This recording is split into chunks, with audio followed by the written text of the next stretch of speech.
Good morning and welcome to This Week in Nerd News number 13, where in 5 minutes or less I'll share 5 stories that we really should be paying attention to. And in this first one, where we finally have both sides of the aisle coming together on one topic that everyone seems to agree on, which is that there's a huge danger of big tech to our children and teenagers. And so for me, this is one of those stories where it's the fact that it's a danger is not news to anyone that I know, but finally politics and public policy may be catching up to that fact.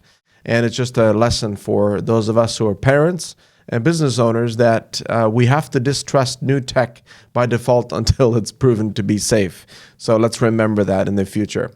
And the next story is about how the Biden administration is planning an executive order that will require software vendors to disclose breaches to U.S. government users.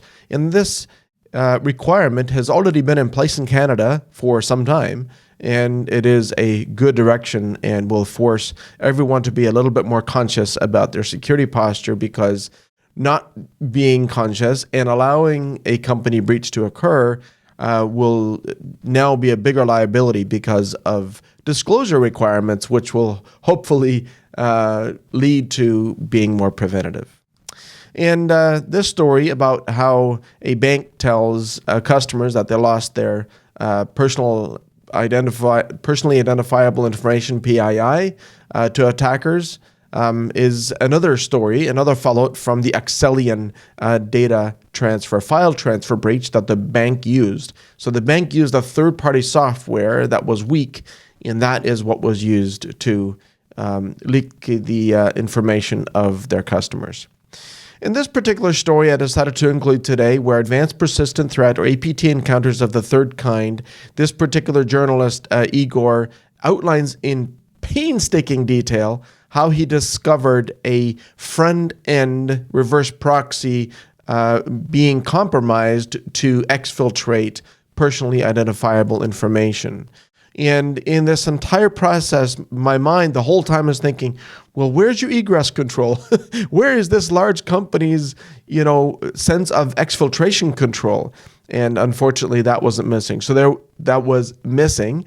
And so there's more content being promised by Igor, where he'll actually outline what the command and control operators were. But it's kind of like, okay, what's the point about identifying and doing attribution after the fact?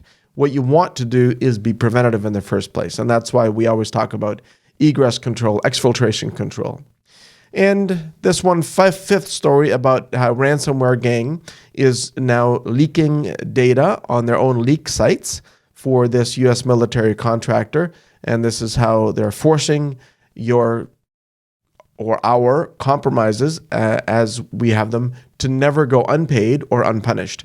And so this is the new standard operation for ransomware groups to make sure that no one can get away with just restoring from backup. So prevention is absolutely a must.